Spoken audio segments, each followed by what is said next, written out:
Hello and welcome back to another episode of Inside the Asperger Studio. What happens when you're sensitive to all the senses? Touch, smell, taste, and sound? Well, my next guest has just that issue. But she also deals with disability in a holistic approach way. So sit back, relax, and grab your favorite beverage, and let's learn more about her. See you there. I wanna believe in the truth, but only see what I'm shown. Got the freedom to choose, but can't decide on my own. Follow what the group is thinking, bottle up my intuition till it's Hello and welcome back to another episode of Inside the Asperger Studios. Today I'm joined with Nicole Shir. Welcome to the show, Nicole. Hello, Reed. I'm really excited to be here today. So why don't you tell me a little bit about yourself? So I am a person. I figured I'd start a little bit with a joke. I uh I have a background in industrial organizational psychology. I say you need a degree to say it or spell it. And I have a background in conflict resolution. I have a differing capability. I don't like the word disability because I don't like the way that it disses people. I think a lot of times when we have different capabilities, it creates a way that we have to be more resourceful in a way of navigating the world that is different than other people and can create creativity for others and a way of innovation.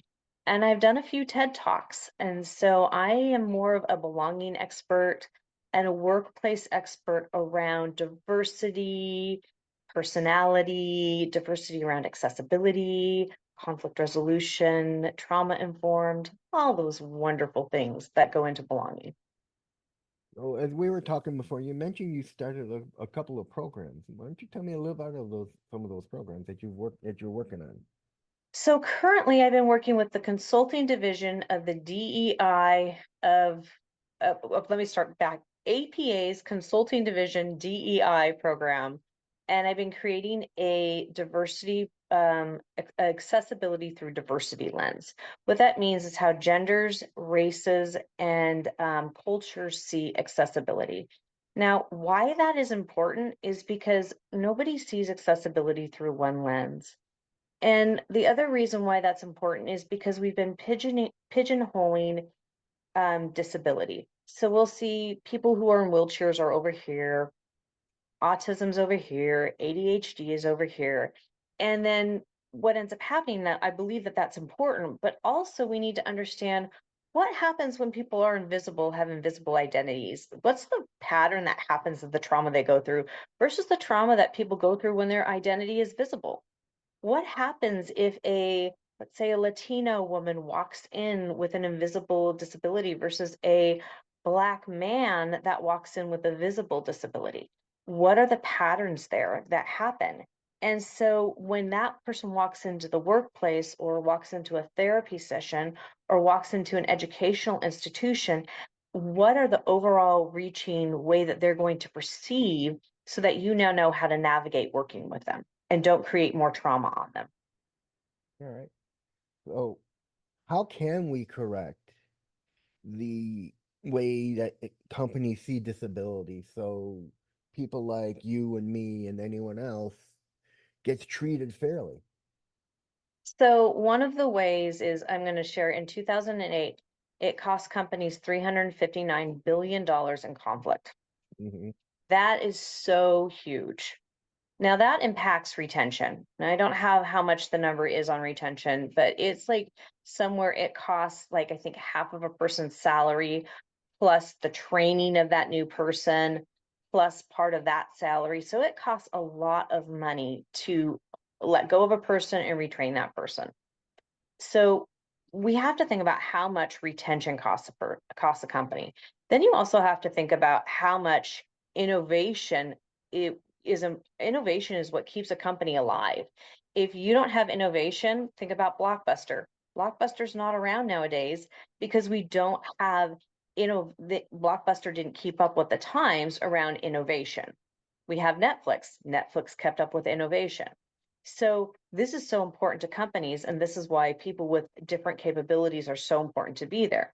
If you do not train your HR staff on how to be trauma informed, Hmm. how to be informed on people with their different cultures, races around accessibility, if you are not creating trainings around conflict resolution, if you are not creating trainings around accessibility, you're going to have problems with retention, and you're going to have problems with innovation, because if you aren't safe, people aren't going to trust you. So that's why the programs that I'm developing, because I also have trauma informed programs. I also have things around personality and how people learn through their personality. I have all these programs around this for HR, because I feel that we aren't setting our HR people up and our managers up for success when they don't understand these basic concepts. Now, from reading your profile, you said you feel like you were autistic and that you have sensitivity. Mhm. What kind of gave away the fact that you might feel you might be autistic? Oh, this is a long, long time ago. So according to the American Psychological Association, and one of the reasons I bring up, I try and cite things, is because I think, I'm just going to take a step back before that, is like our politicians will say things and then they don't have the citations to back it up, or people will sometimes say things and they don't have the proof to back it up. So I really try to have the proof to back up what I say. I think that's really important. But according to the APA, the American Psychological Association, older women, and I might say older women, women above the age about 20, 22, were not given autistic testing. And there's a lot of women out there that have autistic testing. I was lucky in high school, I got learning disability testing. When I was born, I had a bump on my head from forceps. I was really different from the rest of my family. I've always been sensitive to all my senses are extremely sensitive. And I was tested for a learning disability in high school, and I was visual and auditory, almost like auditory visual dyslexia, but not dyslexia. It was a processing disorder. And it was really hard to navigate things, spatial disabilities, all sorts of things around those areas. And so, but that sensitivity really was like, okay, how do I navigate the world? No one ever talked about putting headphones on until I got older. So I have to have headphones like everywhere I go. And then recently I was at an APA conference, and me and my partner were sitting in the back room, and we were snickering the whole time, not because the speaker said anything, we kind of felt bad because we were snickering, but we're like, that's me, that's me, that's me. And so, but it's so hard to get a diagnosis. Hmm. And a lot of people who are older are really struggling because they're focusing still on younger kids and not on older people. When you got diagnosed with your learning disability, did that sort of like open your eyes to like, oh, this explains why I'm having so much trouble struggling with trying to understand my schoolwork? Actually, it opened the door more for my mother. I went through a program called Help Elevate Learning Processes. It was called Learn to Learn back then. And when they tested me, I went through some things to help me do better. I was tested a freshman level in high school as a freshman level in college, but I wasn't able to process the information. I remember having to learn how to write with both hands. It was a really challenging program to go through while going to high school. Um, it did help in some aspects, but I've been on a few car accidents and I think I've had some brain trauma because of it. And so I would need to go through the program again, but it did help with that. I know that having the proper reasonable accommodations in the workplace and in school make a huge difference. And I also know that the ADA has not caught up with what proper accommodations look like for each individual. And it's hard, it's challenging, and sometimes they conflict. And so there's ways to navigate around that, but people have to be open to it. All right. Have you found ways to work with your disabilities or around your disabilities? Oh, yeah. Oh my gosh, prefacing. I highly, highly, highly, highly suggest prefacing. Now, what prefacing is it's like saying, um, I want to let you know that sometimes I misunderstand things. I really want to work with you. However, I have auditory and visual processing. It's a different way of doing things. And because of that, sometimes I misunderstand things. And so I may repeat back to you for clarification. Sometimes it can be quite hilarious, sometimes it can be serious, but I really want to work with you. Prefacing is huge. It's also asking for what you need, and what and really explaining that it's not about a want. Hmm. This is where I think a lot of people struggle around accessibility. They think it's a privilege. They think it's not equity. They think it's like you're asking is we have to see it like as a 5 foot woman asking or 5 foot person asking for a ladder when the 6 foot person can reach the shelf. That is not a privilege. You're giving the 5 foot person the ladder. They're not going to crawl up the shelves to get the I mean, they're not. So we have to look at this. This is not a privilege to clarify to me when I have a processing. It's not a privilege to give me earphones so that I'm not overstimulated. It's not a privilege to dim the lights so I don't get a migraine. That's equity. So I can do the same things that anyone else can do. All right. Now, you say you're autistic. Have you figured out your special interest? What do you mean by special interests? When you're okay, when you're autistic, you have a special interest, is which is something you focus in on and that you love, that you can almost info dump back onto somebody because you studied it to death. Oh, mine's personality. I have studied to death how people create belonging. And I study the patterns of people. People are like trees. I know that sounds so wild, but I think it's because I never felt belonging. And when we start to study the patterns of personality and the patterns of people, we can learn how to connect.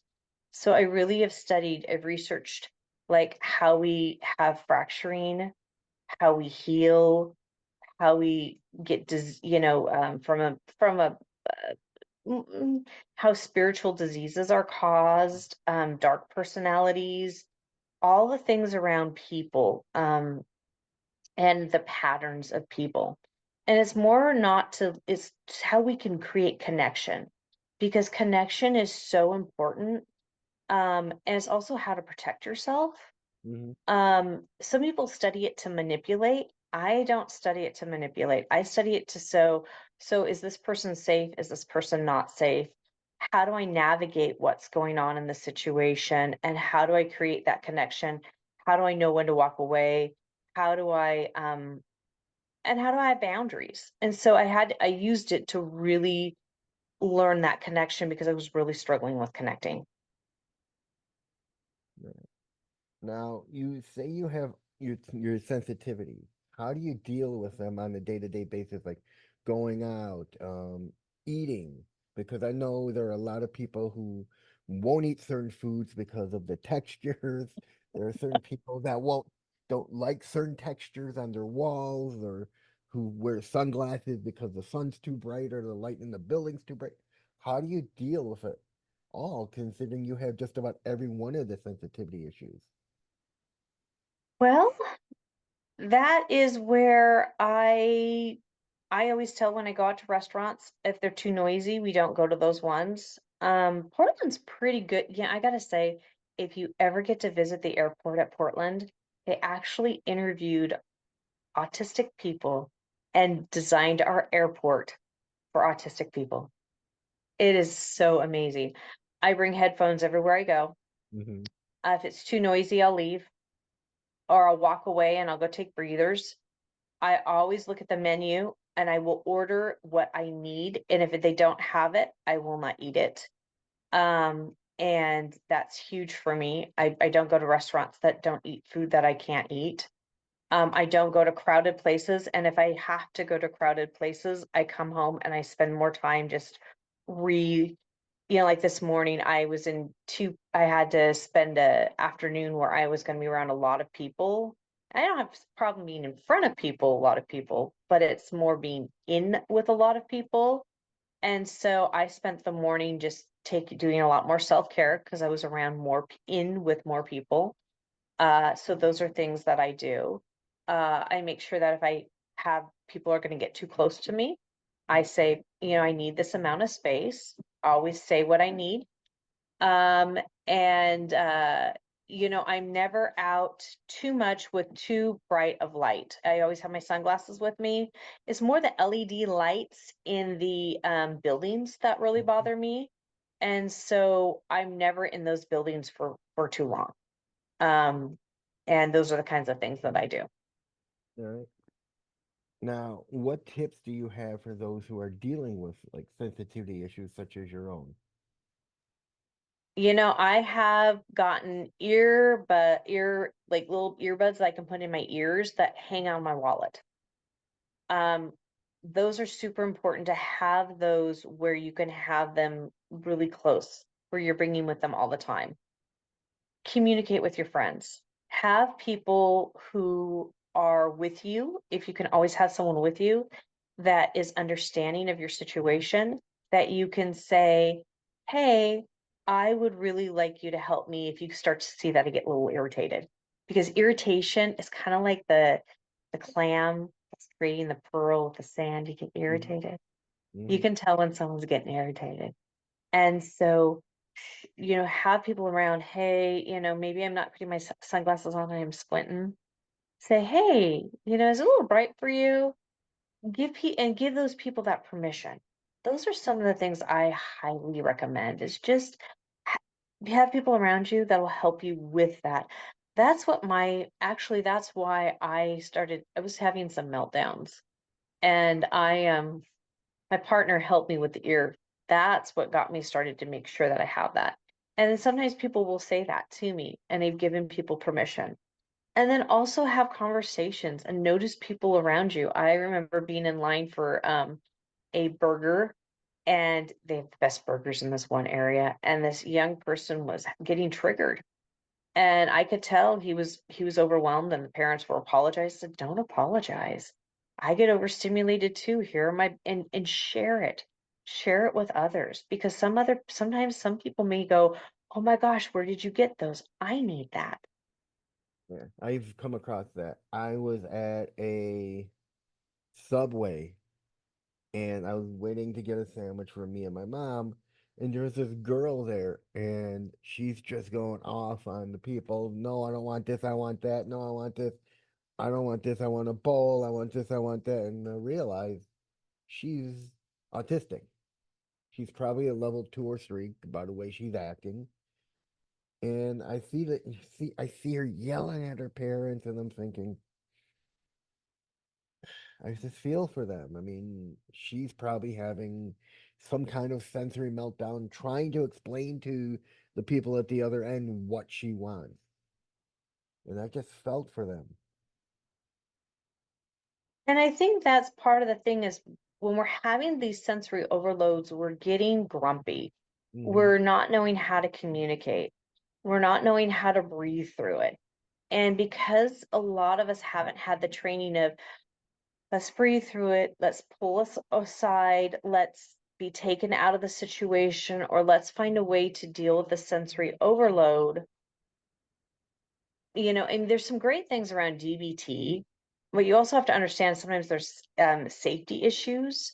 So that can play a factor. Safety is completely different in those kinds of situations, but DBT is very great in helping along skills when you're dealing with these kinds of things. How can you breathe through the situation? How can you take a step back? Meditation is so helpful as well because you're learning how to breathe as you're feeling overloaded. It's Hmm. really hard, but I think a lot of it is we really need to be teaching a lot of these skills to navigate that and to just say, hey, I'm really overstimulated. Even just acknowledging it feels so good to say, I'm overstimulated. I can't handle this. And our society needs to really work on that because I can't tell you how many times I've walked into a food cart area where one group is playing one kind of music, another group's playing another kind of music, and they're playing it so loud. And I'm like, what is going on here? That's not good for our brains, whether you're autistic or whether you're not autistic. I mean, I remember, I think I told you the story when we first talked. I was just about to go overseas to school. My mom and I and my dad are at the airport, and we walk up to the desk, and the guy goes, "Only one parent's allowed." I'm fine at this point, and then as we start talking with the guy, trying to plead with him, all of a sudden I just feel my senses just coming in down on me, and all of a sudden out of nowhere I just break into tears. I knew in my head this wasn't a tantrum, this was a meltdown, because things like this normally don't affect me. I'm a very laid back person. I mean, my senses and my thinking go out the window, and I'm saying things like, I wish this guy would die, and this and that, and I'm thinking, no, my mom's like, that's not right. It's not right. He's just doing his job. And then my father just finally says, your mother will go with him. And the guy goes, there's a glass wall over there with a revolving door and a guard. He can sit at the other side. And we go. And then the minute the gate call comes for boarding, it's like a light switch. And all of a sudden I stop crying and I'm back to normal. Hmm. What people don't realize is, and I explain this in my book, what a meltdown is you think of it in computer terms, it's the blue screen of death. You get so much information going in at you, your brain can't process it fast enough, and it crashes. And then your crying is that reboot, or whatever you're doing. It's that reboot for your body to come back to normal. Sometimes it can take hours, and sometimes it could take minutes, but it depends on that person. And I think that's what shocks a lot of people is when it takes such minutes and you're like back to normal and they're like, what happened? And you're like, oh, I'm okay. And they're like, okay. You were just upset a second ago. Yeah, I'm done. It's processed. Okay. And that's the way I think a lot of it is you've processed the information, you've had your meltdown, now you're ready to move on. Yeah. And the other people around you are like, we've got ash all over us. We're not ready to deal with it. Well, I'm done. Yeah. And the people around you are like, but you just freaked out. Yeah. Uh-huh. It That's was, all. yeah, you gave me too much information. I'm overstimulated. See, that's what people need to understand is noise, sound, smell, touch. Mm-hmm. All of that is information to our mind. Yeah. People don't understand that. That's why we go to a restaurant that's got loud music, you'll begin to see we'll start out normal and all of a sudden we'll go down and down and down and down and down to the point where we're like, I need a break. I need a breather. And people And then what? don't understand what's happening. It's that No. loud music pounding on our brains. Well, and then people like to say, well, wouldn't it be nice for you to just tell us when you're getting to that point? We don't know. We don't know. We can't. Our brains doesn't, it's like a computer is going to give you warning, warning, warning, we're about ready to crash. A lot of times a computer doesn't give you that warning. No, it just goes boom. Boom. Exactly. And so sometimes you can, but majority of the time you can't. I wish I could. I really wish I could. And sometimes I'm giving you little clues, but you're not picking it up, No, you people don't. know? And that's the hard thing. People don't pick up the clues. No. And that's why when you read stories or you see it on the news, either they're getting tackled by the police, tased, tied Hmm. up, pulled out of school Yeah, because they don't understand what's going on in our heads. exactly. And I think a lot of it is we are giving off these subtle clues. We are telling people it's that people aren't listening. Hey, can you turn the music down? Hmm. I mean, that's a clue.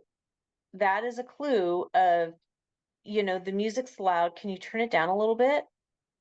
So I think a lot of times, I know I'm saying a lot of things, but what clues are we giving? And maybe a lot of it's been we haven't been listened to for so long, Hmm. or we haven't been trained there's two parts. A lot of it is we haven't been trained how to communicate. We haven't there hasn't been a lot of training on how do we communicate when we're starting to get overstimulated. There's been so much of the overlapping thing of children should be seen but not heard. So if you're Mhm. not training children how to communicate in a skillful way, they're getting overstimulated. Then what do you expect? When they become adults, they don't have that training. The other thing is when people are subtly saying it because they're not told, like what you told me about earlier. People were telling you that they went to the boss telling you that you stood too close, but they wouldn't talk to you. Mhm. Well, that says that people aren't being trained to say what they need and what they Yeah. want. They're becoming passive aggressive. Well, if we aren't trained to speak what we need, what we want, majority of people aren't, how do you expect us to be able to say, hey, this is too overstimulating for us? Pretty soon all of a sudden it's just going to crash and then we're going to be out there. So really what needs to happen is we need to have more training in schools Mhm. with parents, with people, with HR. How do you communicate skillfully what you need and what you want and that it's safe? I mean, one of the best examples of what it feels like is I read somewhere is imagine you have a kid, they're running late for work, they're running Mhm, late for school, and you just pull them out of the shower, you throw on their shirt, you want it's backwards, they get mhm, on a bus and it's loud and it's noisy, and they gotta deal with all of the senses of being wet, having their clothes on backwards and itchy, the noisiness of the bus, mhm. and then getting to school and going dealing with all of that and then coming home. All those senses are pounding on your brain can't possibly process it fast enough, and that's why your kid has that meltdown or why you have a meltdown. It's all those senses at once coming in at you. Yep. And what I actually had to say to someone I had a noisy neighbor that was just could not get it. And they would have parties and be loud and wake me up. And I also have sleep apnea. And so I finally said, my senses are so sound sensitive that it's like someone's punching me in the face constantly. And you're saying, oh, does that hurt? Oh, does that hurt? Oh, I'm so sorry. Does that hurt? And then it physically hurts me to the point where it's like, and I said, when you do this, and I send them an article, it's like you're physically hurting me. They finally got it. I shouldn't have to go to that point to say that to someone. But that's what that's like. Exactly what you described is what it's like for people. It's almost for some people, it's like you're punching them and you're punching them and you're punching them, and they can't get away from being punched. Yeah. Now, do you plan on getting tested? I've been trying to get tested, so I'm trying to figure out another way to get tested. I've been trying to figure that out for a long time, but then all these other things keep happening. So I would like to get tested because there's grants out there that can help me with the research I'm doing on personality. I recently found out there's some things on personality that could be in the brain regarding hunter and gatherer, and that's we feel the belonging languages is hunter and gatherer, and we can actually figure out what the communication modality is around that. And so because showing that I'm autistic can help with doing the research that I'm actually doing in that end around personality and belonging, that would be so powerful to do. So if I can find a way to get tested, I'm going to get tested. I really, really do want it. It's just, again, it's been challenging as an adult. So if I could get it, I would get it in a heartbeat. I'm like, again, I find myself very fortunate to have had my learning disability testing. Mhm. Uh, and I've done neuropsych exams, and those have been a disaster because they keep coming back with, you're not capable. Actually, I had a neuropsych exam, and the guy said, basically told me I was stupid and that there's no way I had a bachelor's degree when I had a bachelor's degree. And that there's no way I could do my master's degree. And then I did my master's degree in 6 months' time with honors with my learning disability. Oh, congratulations. Yeah, so yeah, again, what it was is that college gave me the proper reasonable accommodation. I mean, And we have to understand what accommodations people need to be successful. yeah, I mean, it's the same thing with me, and I believe we talked about this when we first talked. I was told I couldn't achieve a 4-year university, Mm-hmm. or even work. And look where I'm at now. I have a bachelor's and a master's. I traveled through Yep. Europe all on my own. And it's like these people, these social workers, case workers, don't know how to deal and talk with those of us who are disabled. They don't know what we are capable of. All they know is what they see on paper. Well, and I think that's again, a lot of it is we haven't had some of the proper training we need, and they haven't had the proper training they need. And so it's this combination of, again, if someone's punching again, like I shouldn't have had to say to my neighbor who's really loud what I to the level of what I was needing, but she finally got it when I had to say that. The thing with it is we aren't trained how to listen, we aren't trained how to speak. And that's, I think, some of the biggest things. What do we need and how do we, like, people, like I one time said to a person, we need menstruation days for women in the workplace. And a man said to me, I should get that. And I looked at him and I said, that's not it's not about equal. You're not going through that. It's like a person who doesn't have autism wanting to have and doesn't have sensitivity to lights saying, I don't want the lights to change because it's not fair to me. And yet they don't have any sort of visual, or they say it's not fair regarding um the lights changing. You get what I'm saying? Yeah. That's not fair that they can have dimmer lights because I should have the lights the way I want it to be, even though they have no problem around that area or no sensitivity. And so we have to understand what the difference is between equal and equity. And I think, and we also have to understand how to communicate and how to listen to what people are needing. And I think these are some of the biggest things that are going on in our world is we're talking about if it's not fair to me, you shouldn't get it. Mhm. And we also need to understand the struggles that people go through and how do we create equity for those people so that they can have a living wage, so that they can have the same that everyone else has. They can have the same rights. We shouldn't have a 2 times higher unemployment rate for people with disabilities. That's not okay. We shouldn't say, oh, we're going to make this building and we're not going to make it accessible. And yet, okay, so I'll give an example. I was telling this last night. We have how many times have you pushed that button to open a door automatically when your hands are full? Everyone does it. Everyone does it, but it's not meant for you.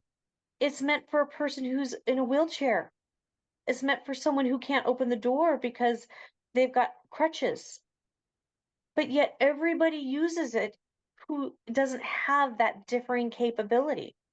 So why are we saying people with disabilities cost? Why are we keeping them in poverty?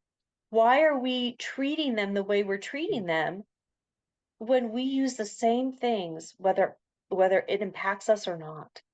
Hmm. And I think that's where our mindset needs to change. Now, is that why you're dealing with disabilities from a holistic point of view? Is because of the way things need to be changed? Yeah, yeah, it is. Yeah, it is because I think there's ways to just really see things as innovation helps everybody. I mean, people, and I totally agree. I mean, those with disabilities need to be treated differently than everyone else, but there needs to be an equal views of you got to understand I need this for that. I know it's not fair to you that I get this, but without this, I can't work. Yeah. And it might even benefit you.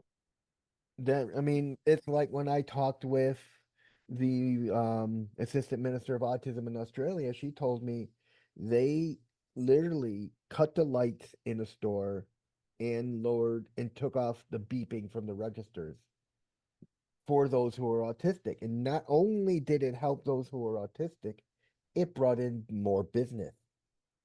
Exactly. So if we understand that sometimes what helps a person with disabilities actually helps the actual people who are non-disability or non-differing capabilities. Guess what? It created more business for them. And that's what I'm trying to do by showing this and saying, hey, it's not all about cost. Do you know that 56% of reasonable accommodations cost employers zero? That's more than half. Do you know that even with that, it costs maybe the most one time $500, and an employer can probably write that off on their taxes? On top of that, if they really needed to, there's agencies that can help pay for that. So there's no excuse why you can't work with a person with disabilities. True. Now, let's talk a little bit about your books. What had prompted you to write them? So these ones are about personality. These ones prompted me because I saw that people needed to figure out how to belong. Everyone, like Brene Brown, talks about belonging, but there's no belonging modality. Gary Chapman wrote about the love languages. And then NLP is about the five senses and how we process the five senses. Well, I figured the belonging language. So this is all about how our personalities belong and connect. And I have a compilation of all the books together. I just have to re-put it back up on Amazon. I have not put that up on Amazon yet again. And so that's like a 700 page, 500 page book. I mean, it's a pretty big book, but it talks about the self, it talks about relationships, talks about the workplace.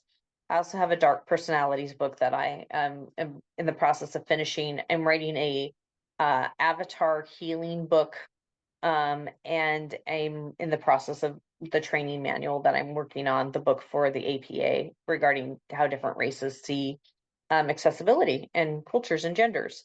So I've got several books and trainings. I have trainings that I'm about ready to put out too as well on personality and accessibility and things like that. And what kind of recognition have they gotten? I've gotten TED Talks out of them, so that's kind of where the recognition has gotten. Hmm. I haven't been able to promote them as much because of personal stuff. So I did really good promoting them the first year, and then I went and did a couple of TED Talks, and then I started doing some other things and doing. I had to do a little more research on some Hmm. stuff. So yeah. What was it like giving TED Talks? Oh. That is interesting. The one recommendation I would give is interview your host, know your host. Out of all the three TED Talks I did, I had one host who was absolutely amazing. Two hosts were a little more challenging, and know your host. Interview your host. Even if they offer you a TED Talk, don't necessarily go with them. You have to the host that you have to be interviewed. You just don't get a TED Talk because you want one. It's really hard to get them. So you have to be vetted to be able to get a TED Talk. Hmm. Right. Because I mean, I can tell you, with my book, I do plan to apply for a TED Talk because I believe my message is an important one. Yeah. Stepping outside of the comfort zone, when if you're autistic or not. And I know you agree that it is very vital that you step outside of your comfort zone because the world Mhm. keeps moving. Yeah. And it's really hard when you're autistic or neurodiverse or to step out of your comfort zone. It's really, really challenging.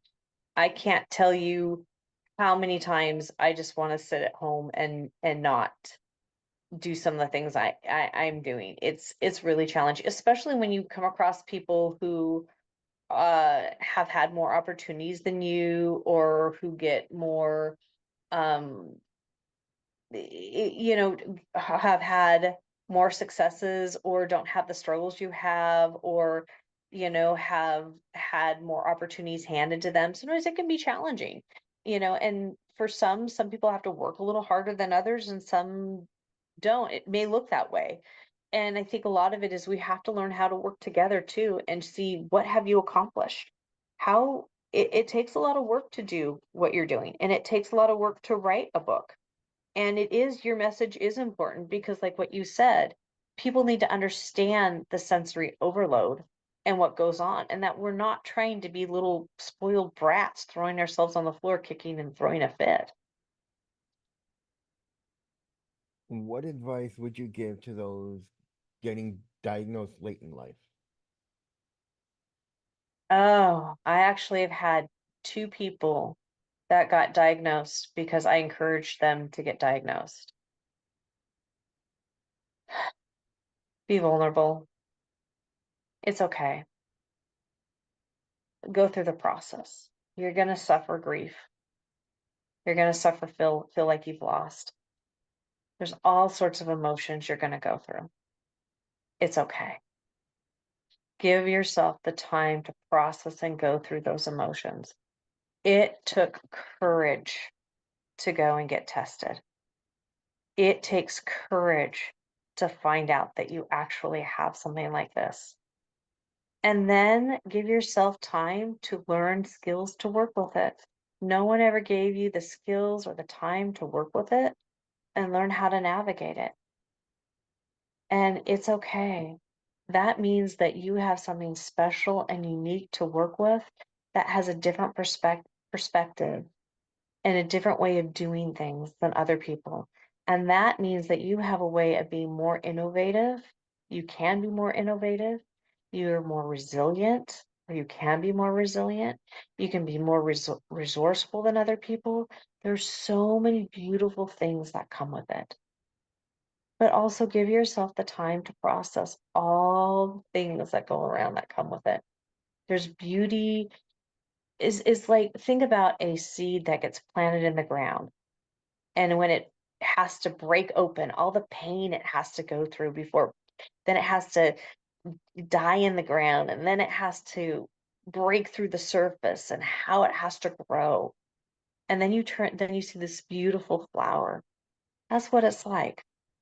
So give yourself that time and enjoy that process and go through that whole process, even when it's painful.